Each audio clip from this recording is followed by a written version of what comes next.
Hi, I'm Alara, and I knelt in front of people who once called me family, begging them to help save my husband's life, $50,000. That's all I asked.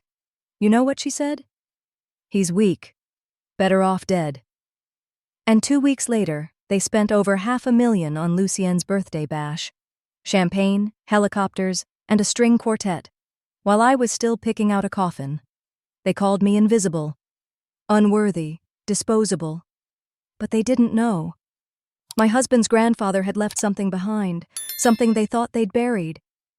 And when I put that will on their dinner table, their mouths dropped, their lies cracked. And for the first time, I didn't have to raise my voice, because silence did the talking. But what happened after that? Well, would you believe me if I said it got worse before it got better? Let's go back to where it really began. The marble under my knees was so cold, it felt like it was seeping into my bones.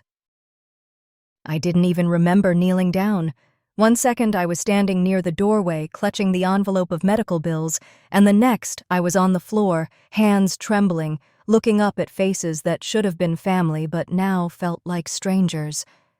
The living room smelled of polished wood and expensive leather, the kind of scent you find in old money houses.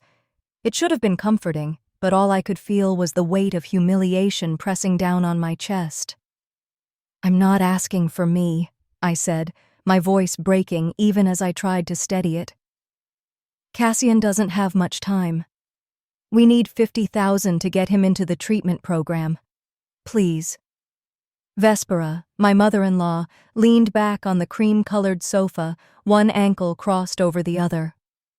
She swirled the wine in her glass like she was at some cocktail party instead of listening to me beg for her son's life. "He's weak. Better off dead," she said. The words came out casual, almost bored, but they burned deeper than any scream. Across from her, Callista smirked. She nudged Lucien, her husband, and whispered something. Whatever it was, it made him laugh under his breath. Their laughter felt like a blade sliding under my skin, a private joke at my expense while I knelt on their spotless floor. I swallowed hard. "You don't understand. This isn't about pride. It's not even about me. This is about your son, your brother." Lucien leaned forward, his elbow on his knee, his voice like ice. "We've already given enough. Stop acting like a beggar. You've drained us for years." For a second, I couldn't breathe. Drained them? We'd been covering our own bills for years, scraping by while Cassian's health deteriorated. The only thing we'd ever asked for was a little compassion, a little help, when we'd run out of options. I pressed my palms together like prayer, fighting to keep the tremor out of my voice. Maybe if I stayed calm, maybe if I didn't let them see me cry, they'd remember we were family. Maybe they'd see Cassian not as a burden, but as a man who'd once worked 2 jobs to help Lucien get his first business off the ground. Out of the corner of my eye, I saw the small handkerchief slip from my lap, the one Cassian gave me on our 3rd anniversary, embroidered with the letter E. It landed on the polished marble with a soft flutter. Before I could reach for it, Vespera shifted her heel and grounded into the floor. She didn't even look down. I watched, frozen, as the tiny square of cloth, the last soft thing Cassian had given me before he got sick, was crushed into the stone. My cheeks burned, but I stayed still. I forced my breath to slow, to keep my hands from shaking. If I lashed out, they'd call me ungrateful, unstable. If I begged too hard, they'd mock me for groveling. It felt like every move I made, every word I said was a trap I couldn't escape. "Please," I said again, softer now. "He doesn't have much time. This treatment could—" Lucien cut me off, his voice louder this time, like he wanted the whole room to hear. "We've already given enough. If you can't handle your own husband's mess, don't drag us into it." Callista's smirk widened. "Some people just don't know when to quit." The words clanged around in my head. Don't know when to quit. As if my marriage, my husband's life, were a nuisance to them. I looked up at Vespera. Her glass caught the light from the chandelier, red wine glinting like blood. She tilted her head and said, "You made your choice when you married him. We're not bailing you out again." I pressed my lips together until they hurt. My mind flicked through every dinner, every holiday where I'd cooked for them, cleaned up after them, smiled through their little jabs, all the times Cassian had defended them when I said they were taking advantage of him. Now here I was, kneeling on their floor, and they couldn't even look me in the eye. Somewhere outside, a burst of music and laughter floated in through the open French doors. I realized with a sick twist in my stomach that there was a party going on in the backyard. Balloons, music, people clinking glasses, while I was begging for scraps of humanity inside. I closed my eyes for a moment and pictured Cassian's face, pale but still trying to smile in the hospital bed. I had promised him I'd try, and here I was, trying, and they were laughing. I picked up the handkerchief from under Vespera's heel. My fingers shook, but my voice didn't when I finally spoke. "I understand," I said. "You've made your choice."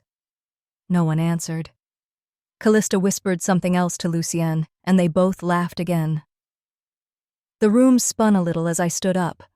I didn't know if it was from shame or fury. All I knew was the truth had settled in my chest like a stone. No matter how much I pleaded, compassion didn't live here. From the backyard came a cheer, louder now, like a celebration of my defeat. And then a sound of celebration erupted from the backyard, louder than my broken pleas. The party music from the backyard bled through the walls, mocking me with joy I couldn't touch. Every laugh, every clink of champagne glasses felt like a slap across the face. I hadn't moved from where I stood in the living room, my fingers still wrapped around the crushed handkerchief, my knees sore from the marble floor. My legs felt heavy, like they no longer belonged to me. Through the wide glass doors, I saw the lights from the backyard strung across the hedges like stars that had decided to shine only for them. Waiters in crisp white shirts weaved between tables with trays of hors d'oeuvres and tall flutes of champagne. I caught a glimpse of a bottle. Cristal, maybe more than $400 each. One bottle could cover a week of Cassian's meds, 2 could get us through the month.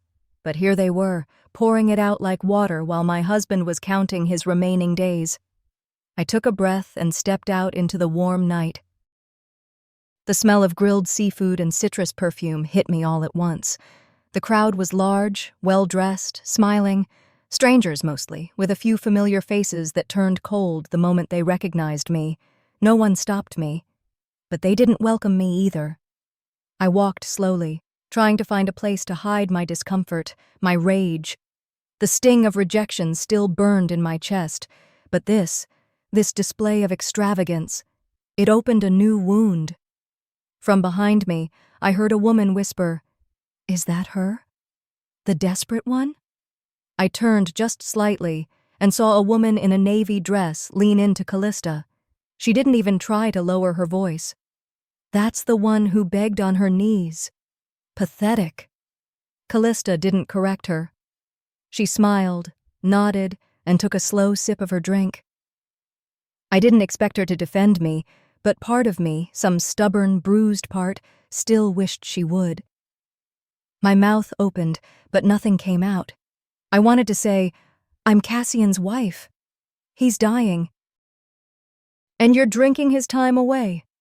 But my throat closed up. The noise around me felt like it was pressing in, suffocating. I moved toward the edge of the patio, away from the chatter. A small breeze caught my hair and cooled my flushed face. For a moment, I stared at the sky. It was clear, painfully beautiful, indifferent. Then I saw it. One of the waiters bent down near the outdoor bar. He picked something up, a crumpled cloth, my handkerchief, the same one Vespera stepped on. He looked at it, shrugged, and tucked it into a tray with used napkins and empty plates. Something inside me twisted. It was just a piece of cloth, I told myself. Just fabric. But it wasn't. It was the last thing Cassian gave me before the diagnosis. He'd embroidered that E himself. It was proof of care, of tenderness, and now it was trash. I couldn't even cry. I just stood there, numb, watching it disappear. A voice rang out behind me, booming, confident, and far too familiar. "To a future without weakness." It was Lucien. I turned in time to see him standing at the center of the yard, champagne raised. Everyone looked at him, laughter ready on their tongues. "To new beginnings," he added, smiling wide. People clapped, glasses clinked, and all I heard was what he didn't say, what he meant. He didn't need to name Cassian. I knew. Every guest knew. It was the kind of cruelty wrapped in charm that Lucien specialized in. Clean, sharp, and public. I didn't move. I couldn't. My hands started trembling again. I pressed them together, squeezing hard, as if that would hold me upright. The shame, the fury, the helplessness, all of it churned in my chest. I was invisible to them, less than a person. Just a mistake someone made by marrying into their perfect, powerful family. A few feet away, Callista raised her glass too. "No dead weight," she said under her breath. I heard it. She wanted me to. I bit my tongue so hard it tasted like metal. And then, something warm. A hand slid into mine. I looked down. Cassian. He stood beside me, thin, pale, and barely steady. But his eyes met mine, and in them was something I hadn't seen in weeks. Not strength, not hope, but presence. I didn't know how long he'd been watching. He didn't speak. He didn't need to. That touch told me everything. "You are not alone." I squeezed his hand, trying to match the pressure. But his grip was weaker than I remembered, and that terrified me more than their laughter. His fingers trembled in mine, and for the first time, I felt the clock ticking louder than the music around us. The pulse of the party faded beneath the sharp thud of my own heartbeat. Cassian tried to smile, that soft upturn of his lips I used to know so well, but it barely held. He looked exhausted just standing. The porch light cast a glow on his face, highlighting the shadows under his eyes, the hollowness of his cheeks. He tried to squeeze my hand again, just a simple, quiet reassurance, but I barely felt it. The man who once carried me across a rushing river on a camping trip without hesitation, the same man who danced barefoot with me in the middle of a rainstorm, who told me I made the world feel right, now couldn't hold his own weight. That contrast hit me like a punch to the chest. I wanted to hold him tighter, pull him close, stop time somehow. But all I could do was anchor him in the moment, hoping he wouldn't slip further from me. "I'm okay," he whispered. He wasn't. We both knew it. The crowd around us had started to drift again, distracted by dessert platters and string lights. The DJ played some overproduced pop song, and laughter floated like smoke through the air. But inside me, there was no sound, only a memory. I remembered a time when we'd just gotten married, and I was nervous about attending one of his corporate events. He'd pressed a soft handkerchief into my palm before we stepped out of the car, the same one I lost tonight, the one embroidered with the letter E for Eliza, in the neat stitching he insisted on learning just for me. "You're stronger than you think," he whispered then. That memory echoed now, sharp, cruel, poisoned by what Vespera said earlier. Weak, better off dead. Her words clung to my skin, wrapping around my throat like barbed wire.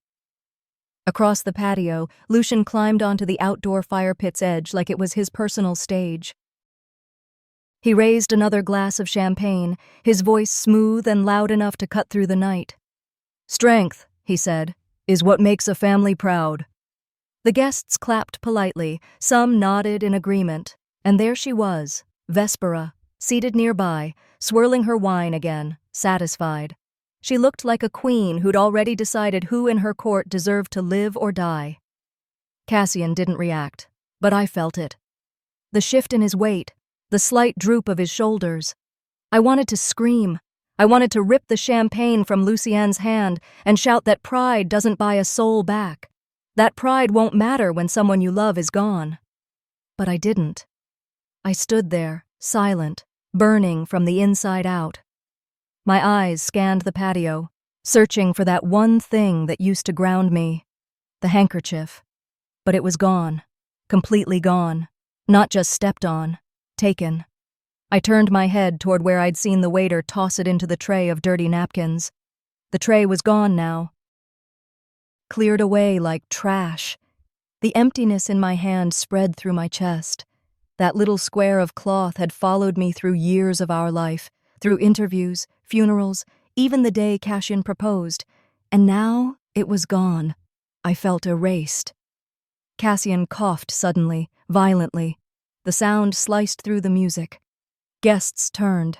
Some stared. Others whispered behind their hands, awkwardly polite. A few tried to pretend they didn't notice. And then came Callista. She stood near the edge of the garden lights, sipping a flute of something sparkling. Her expression? Amused. "Maybe he shouldn't have come out tonight," she said. Not loud, just enough. Several heads turned back toward us, their eyes heavier now, pity painted across their faces like a cheap accessory. But none of them stepped forward. No one asked if he was okay. Cassian doubled over a little, coughing into his sleeve. I moved quickly, wrapping my arm around his back, steadying him. "I've got you," I whispered. He nodded, his breath shallow. I looked at Callista, hoping, just hoping, for a flicker of guilt. Nothing. Her expression stayed perfectly pleasant, like she'd just made a clever observation and was waiting for someone to agree. Cassian tried to stand upright again, but I could feel how much effort it took. I held him tighter, speaking low so only he could hear. "Hold on." But even as I said it, I knew. I wasn't begging him to stay upright. I was begging him to stay alive. And I didn't know if that was a promise he could keep. I didn't cry. I wouldn't. Not in front of them. But I felt my heart buckle beneath the weight of everything I couldn't say. Then I glanced up. Vespera was watching. Her eyes locked with mine across the patio, calm and unblinking. And in them I saw no concern, no motherly fear, only victory, like she'd already buried him. Her stare pierced me, a reminder that in her mind, my husband's death was not a tragedy, it was an opportunity. Weeks passed, but her look never left me. It followed me in quiet rooms, echoed in Cassian's shallow breaths at night, lingered in the creak of the mansion floorboards. It haunted me. Tonight, the family gathered again. Another dinner, another show. The dining table stretched longer than any warmth in the room, covered in polished silver and food no one here needed. Roast duck, scalloped potatoes, wine older than some of the guests. Yet not one bite could fill the hollowness seated beside me. Cassian sat quietly to my left, hands folded in his lap, his skin almost matching the linen napkin on his plate. His body was thinner than before, bones too defined beneath the fabric of his blazer. I had pressed that suit just hours ago, smoothing every wrinkle as if that could hold him together. I glanced down the table. Lucienne sat at the head now. Subtle, not announced. But the message was clear. Vespera's eyes gleamed with approval as he swirled his glass, playing patriarch with confidence he hadn't earned. Meanwhile, the real son, the one she bore, the one now slipping further from life, sat ignored, fading like an old photograph. Vespera raised her wine to Lucien in a quiet toast.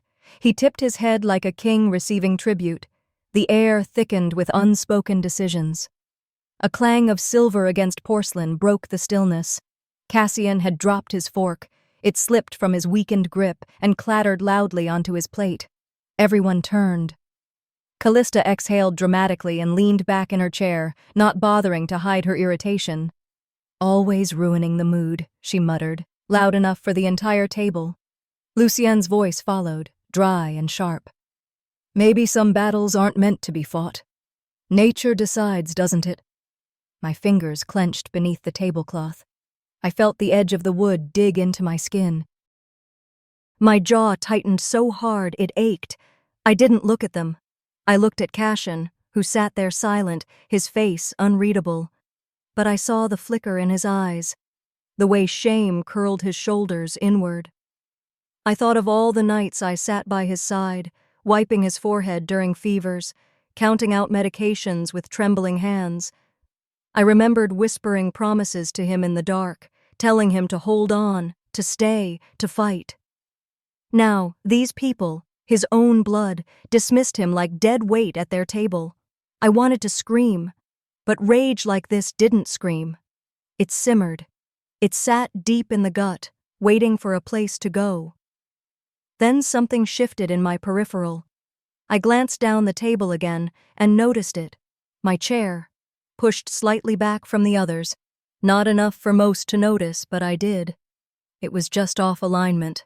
Not centered, not welcomed. A message in silence. It matched the pattern. The missing handkerchief. The offhand comments. The subtle exclusion at every turn. I wasn't one of them. I never had been. "Is everything all right?" someone asked from across the table, more out of obligation than concern. I nodded politely, lips tight. Inside, my stomach churned. Cassian coughed again. It was dry, almost painful. He tried to cover it with his napkin, but the effort looked like it cost him everything. The table didn't flinch this time. They'd gotten used to it, like background noise. Callista dabbed the corner of her mouth. "Honestly, if he's not well enough for dinner, maybe he shouldn't be here." I'd had enough. I leaned forward slightly, my voice soft but edged like a blade. "If you keep treating him like he's already gone, don't be surprised when I stop being silent." The table froze. Forks halted mid-air. Wine glasses hovered inches from lips. The chandelier above us hummed, the only sound. Vespera didn't blink. She tilted her head, slowly, as if studying a painting she hadn't decided whether to admire or destroy. Her lips curled, not in surprise, but amusement. "Careful, Ilara," she said, her voice low and silky. "Silence has kept you safe." My breath caught, not out of fear, but realization. Safety here was a cage, and I had been living in it, pretending it was protection. That night, as Cassian's breathing grew shallow, I realized silence had never protected me. It had only protected them. The thought settled over me like the hospital's fluorescent light, harsh, cold, revealing every crack in the walls I'd built to survive. The room was too quiet. Machines blinked their indifferent lights, steady and rhythmic, while the faint hiss of oxygen whispered its fragile promise. Cassian lay in the bed, a shell of the man who once lifted me over muddy rivers, who teased me with bad jokes at midnight, who wrapped his arms around me as though nothing outside our little world could harm me. His fingers still rested in mine, but they were light now, weightless. I squeezed them, trying to send something, my warmth, my will, my strength, through our joined hands. "Cass," I whispered, "stay with me, please." His eyelids fluttered, but he didn't speak. His chest rose shallowly. I could hear the clock ticking louder than the monitors. It was late. Visiting hours had ended long ago, but the nurse on duty had let me stay. "He needs you," she'd murmured, her eyes soft. But now even she had disappeared, tending to other patients in other rooms, leaving me in this square of dim light with the only person who had ever truly chosen me. And then it happened. The machine's steady hum faltered. A long tone rose like a scream, muffled behind glass. His hand went limp in mine, slipping down against the sheets. I called his name, once, twice. Nothing. I don't remember standing. I don't remember the nurse rushing in or the quiet words she spoke. I just remember the hollow sound inside me, like something torn open. Hours later, After paperwork and signatures and hushed condolences from strangers in scrubs, I sat by the empty bed. The sheet was smooth and cold. The nurse handed me a small plastic bag with his belongings. "I'm so sorry," she said, and then she was gone. Inside the bag was his wedding ring. I held it tightly, pressing the gold band into my palm until it left an imprint. It felt like proof that he had existed, that we had been real. I waited. Part of me still believed they would come. Vespera, Lucienne, Callista, someone. But the hallway outside remained empty.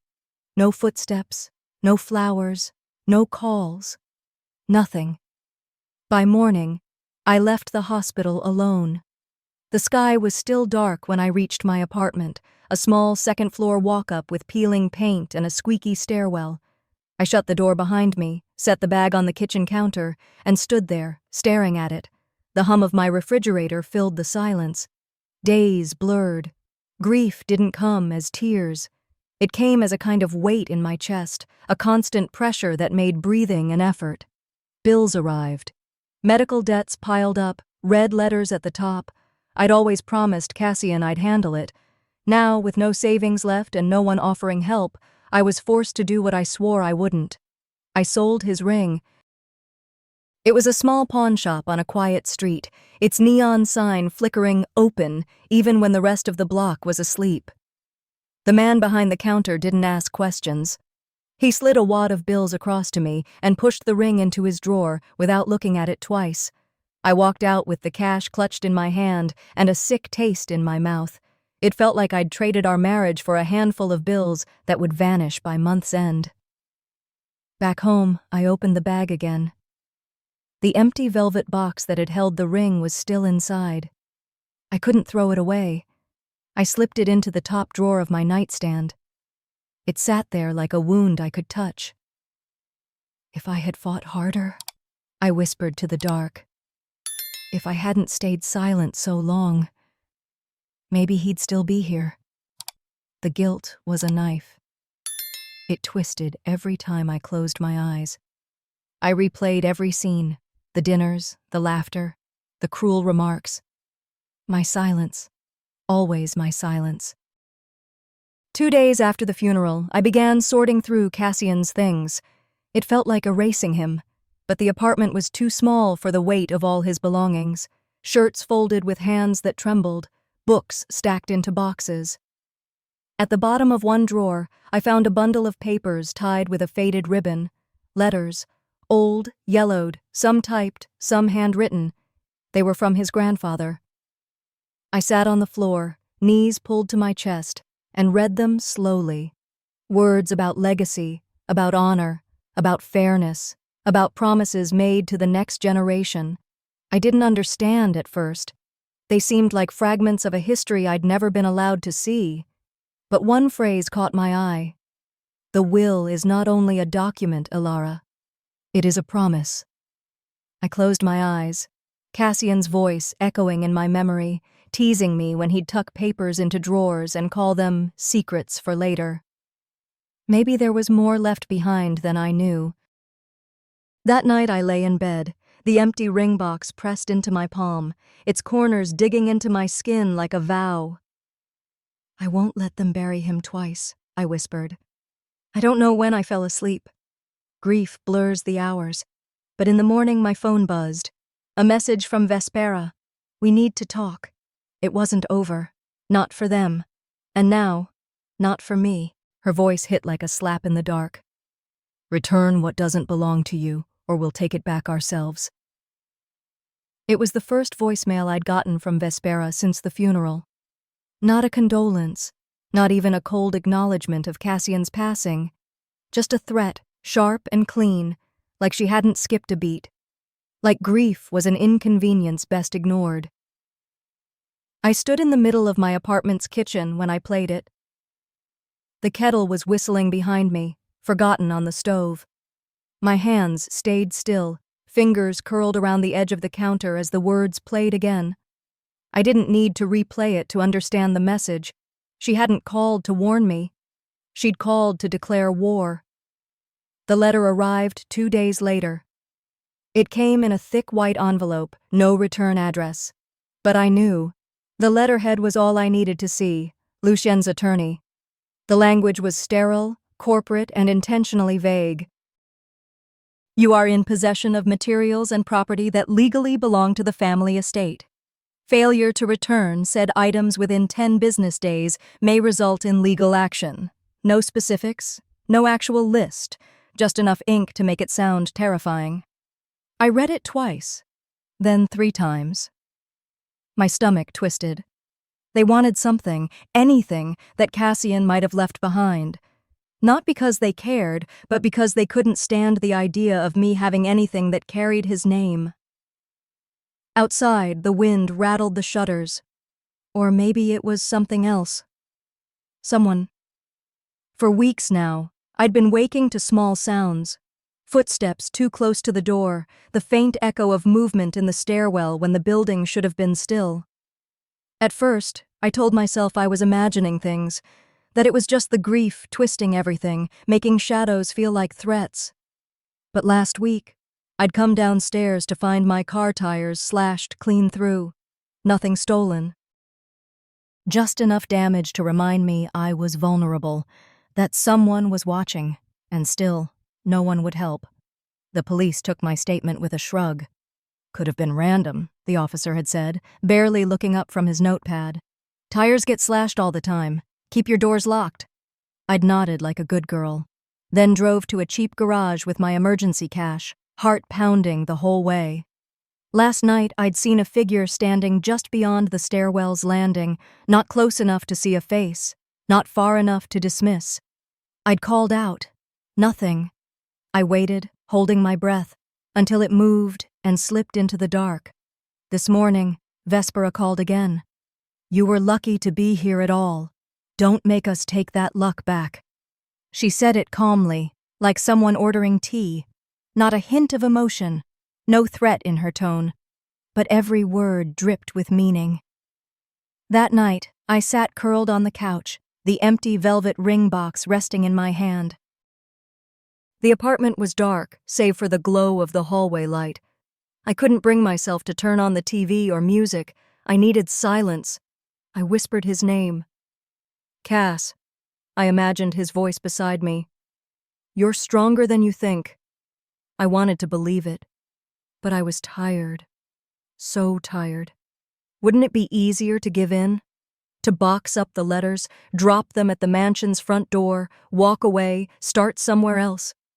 But even as I thought it, my eyes drifted to the nightstand, the drawer still half open. Inside, Cassian's grandfather's letters sat in their faded bundle. I reached for them again, not out of hope, but habit. One envelope slipped free, landing face up in my lap. It was older than the others, thicker paper. The ink had bled slightly over time, but the words were still clear. When the time comes, the truth will outlive lies. I read it twice. Then again, that line wouldn't leave me. What truth? I flipped through the rest. References to a trust, to land in Texas Hill Country, to a deed I'd never seen. One paragraph mentioned a copy of Cassian's birthright being kept separate for protection, should the others ever try to rewrite the past. Suddenly, the letters weren't just family history. They were ammunition. They didn't know I had them. The next morning, I woke with stiff limbs and a strange kind of clarity. The light filtering through the blinds was pale and gray, and the city outside buzzed like it always did. I made a cup of coffee, hands steadier than they'd been in days, and sat at the table with the letters laid out in front of me. Then I pulled out my phone and scrolled through my contacts. Cassian had once mentioned his grandfather's lawyer, briefly, offhandedly, years ago during a road trip. I had dismissed it then, just another story about his childhood, but I remembered the name. David Mercer. I'd never spoken to the man. But his office was still listed. I stared at the number a moment longer. My thumb hovered. Then I tapped the call button. It rang. Once. Twice. And then, a deep, gravelly voice answered. Mercer and Associates. I cleared my throat. I need to speak with someone about Gregory Lancaster's estate. It's about his grandson, Cassian. There was a pause, the kind that stretches like a held breath.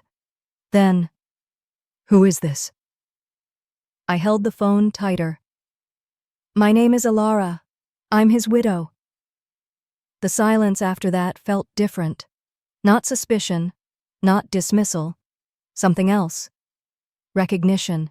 "This is Thaddeus," the voice said, low and steady like the groan of an old oak door. "I was wondering when you'd call." The silence that followed his words didn't need to be filled. He wasn't surprised to hear from me, just patient, like he'd been sitting at the edge of this moment for years. 2 days later, I stood in front of his office building in downtown Houston, staring up at the faded brass nameplate on the door. Thaddeus Gray Associates. Estates Probate Law. The plaque had seen better decades, and so had the building. Ivy crawled across the side of the brick, and one shutter on the second floor was hanging slightly crooked, like time itself had forgotten to care for the place. The inside smelled of old paper, varnish, and quiet. A secretary nodded once without asking my name and pointed me toward the back. Thaddeus's office was dim, lit mostly by the thin slices of sunlight coming through the blinds. His shelves were packed, file boxes, framed photographs, thick leather-bound books with gold lettering long rubbed smooth. He looked up from his desk, glasses perched low on his nose, and gestured to the seat across from him. "You look just like he described." I sat, unsure whether to smile or stay still. My voice barely made it out. "You knew Cassian?" Thaddeus leaned back. "Since he was a boy. But I knew his grandfather better. Gregory trusted me with everything, especially the things the rest of the family didn't want anyone to know." From the drawer beside him, he pulled out a worn leather folder, its surface cracked with age. He flipped open a hidden panel beneath the drawer, pulled out a smaller, locked box, and placed it on the desk. "This," he said, unlocking it with a silver key from around his neck, "is what they never wanted you to see." Inside the box was a sealed envelope. Thick, ivory paper. Cassian's grandfather's handwriting looped across the front in dark ink, to be delivered only upon Cassian's death, and only to his lawful wife. My hands trembled as I took it. I sat there for a full minute before opening it. Thaddeus didn't rush me. He only watched, quietly, as I broke the seal. The letter inside wasn't long, but the words carved themselves into me. Cassian had been named the true heir to the Lancaster family estate, a trust that had been manipulated, pushed into shadow by Lucienne and Vespera after Gregory's stroke. Gregory had never revoked the will, only hidden it, and now, with Cassian gone, his rights, his legacy, passed to me. The room tilted slightly. I tried to breathe, but the weight of the paper was too much. The ink felt heavier than steel. "They know this exists?" I asked. Thaddeus shook his head. "Not this copy. I made sure Gregory's instructions were followed exactly. But they've always suspected. That's why they've been circling you." "They're afraid."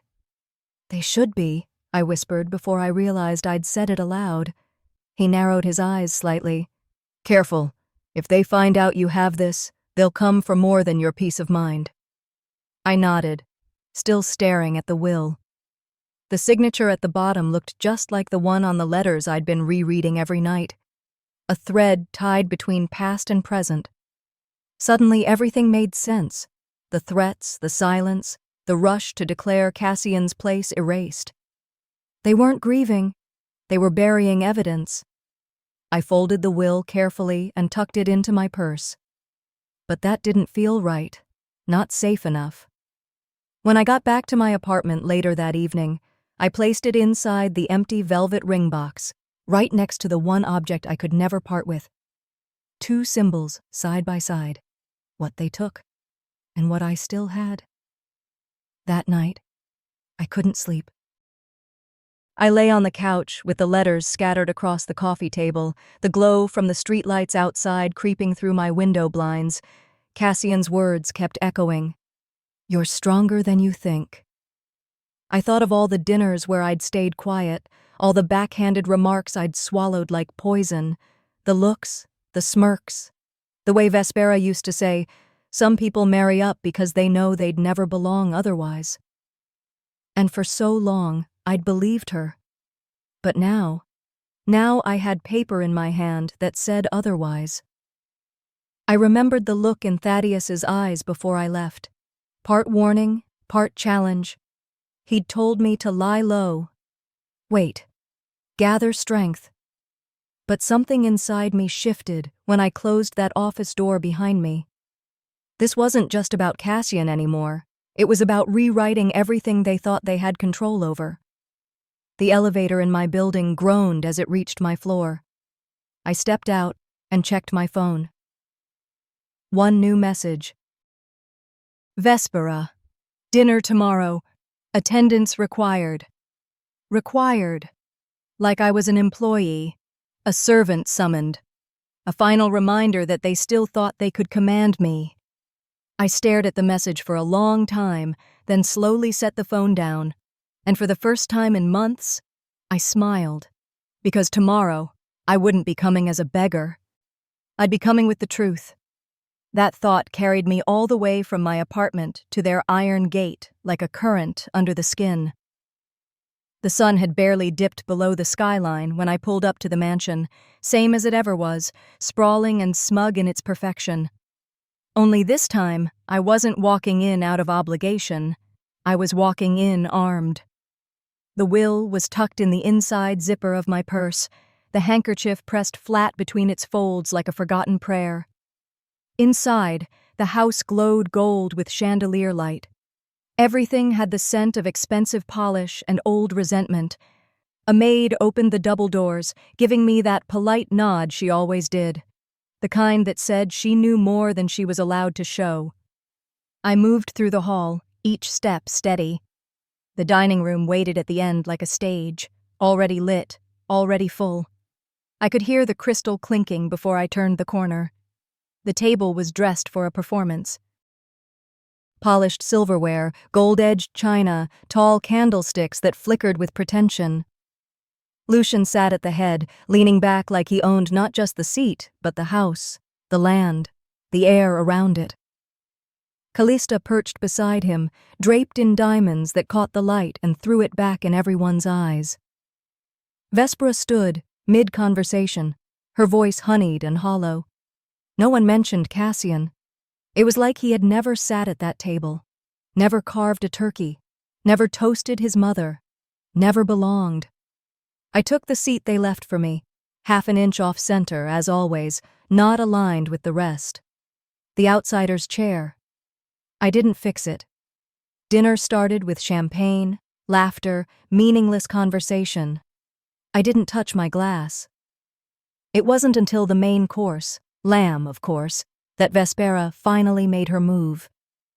With a smile sharp enough to draw blood, she set a cream-colored envelope on the table. Her manicured fingers smoothed it before sliding it across to Lucienne, who opened it with a theatrical sigh. "The true will," she said lightly, like she were offering dessert. "We thought it best to settle any lingering confusion." The air around the table thinned. Callista chuckled, tilting her head toward me.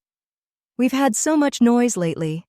Better to clear the air before anyone gets too imaginative." The envelope passed from hand to hand. A few gasps, some raised brows. A murmur of surprise from one of the aunts. And then the stares. All eyes fell on me. My mouth stayed closed, but inside my pulse thundered. This was their trap. Their performance. Present a lie with enough confidence and wait for me to flinch. If I stayed quiet, they'd win. If I shouted, I'd look unhinged. But I had something they didn't. The truth. I reached into my purse, fingers brushing both the will and the soft fabric of the old handkerchief, Cassian's. The one he gave me the night he asked me to marry him. embroidered with his initials, folded tight. He always said it was for courage. I pulled both out, slowly, carefully. Vespera arched a brow. Something to add? My voice came out calm, clear. Funny thing about forged documents, I said, laying their fake will aside. They never hold up in court. Then I placed the real one on the table. The seal was unbroken, the signature unmistakable, and beside it, I laid the handkerchief, folded smooth, steady. I'm done being silent. Gasps rippled through the room. Lucien's fork clattered to his plate. Callista reached out, fingers trembling, as if she could snatch the paper and rewind time. Vespera's color drained in real time. "This is a bluff," she said, but her voice cracked like a fault line. "It's not," came another voice from behind me. Every head turned. Thaddeus stood in the doorway, his old brown coat like armor, a folder tucked under one arm. "That document," he said, stepping forward, "was signed by Gregory Lancaster and witnessed under my supervision, legally binding, and currently filed with the county." You could hear the clock ticking on the wall. Silence stretched long and thin. Lucian finally spoke, his voice shaking with rage. "This isn't possible." "It's been possible for years," Thaddeus replied. "You just thought no one would have the guts to bring it into the light." Callista's diamonds lost their shine. She reached for Lucian like a child waking from a nightmare. Vespera didn't move. She stared at me like she was trying to kill me with her thoughts. I picked up the handkerchief and unfolded it, smoothing it flat beside the will. "You've stripped everything I loved," I said. "You mocked my husband while he died. You erased him from memory before the soil even settled. But you won't erase this. Not anymore." And I stood. The table erupted. Shouting. Accusations. Chairs scraped back. An uncle yelling for calm. An aunt muttering about shame. Lucienne rising, fists clenched. Callista crying into her napkin. But I didn't flinch. Not anymore. I walked out of that room, past the portraits that lined the hallway, portraits that had never included me. My footsteps echoed off marble. Behind me, they unraveled. And I kept walking. Because this time, the silence wasn't theirs.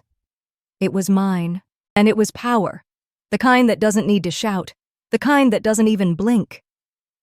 As I walked away from that dinner table, away from the gasps, the scrambling, the cracks spreading across the empire they built on lies, I felt no urge to turn back, no satisfaction in their unraveling, just stillness. The hallway was quiet, but the chaos behind me echoed like a storm trapped in glass. My heels clicked across the marble, each step an ending. By the time I reached the front door, Thaddeus had caught up. He didn't speak, just gave me a simple nod. It wasn't approval or pride, it was acknowledgement, like he saw me, fully, for the first time. I nodded back. Then I left. Back in the dining room, they were still shouting. The silence that followed me out the door wasn't a retreat. It was mine. Lucien's voice cracked first. "This can't be legal. We were told." He stopped, unsure whether to yell or whisper. His fork was still on the table, untouched, next to a half-cut piece of lamb. It looked ridiculous now, like something from a staged play where the actors had forgotten their lines. Vespera reached for the will again, but Thaddeus placed his hand over it. "This document is binding," he said flatly. "Gregory Lancaster's signature, dated and notarized. If anyone here wants to challenge it, I suggest they come with more than forged paperwork and bravado." Callista rose, trembling. "You had no right, she had no right, to keep this hidden." Thaddeus didn't flinch. "It wasn't hidden. You just never looked in the right places, or maybe you were too busy rewriting the story to bother with the truth." The cousins and uncles, the aunts who always spoke in low tones, they watched like spectators at a crumbling parade float. None of them moved. That's the thing about power built on intimidation. It holds only until someone says, "Enough." And I had said it. I stayed silent through the unraveling.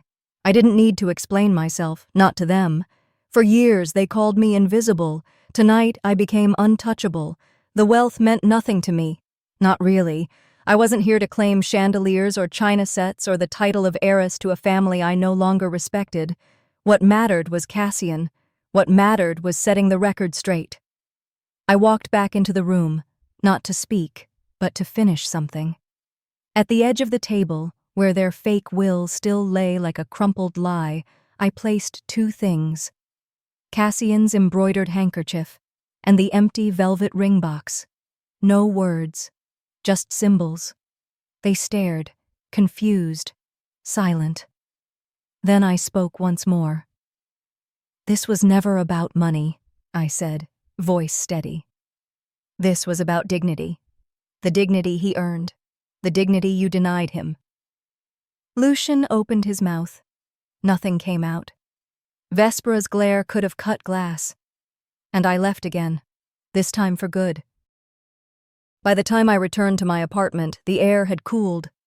Houston's humidity gave way to the stillness of late night, the kind where every noise feels sacred.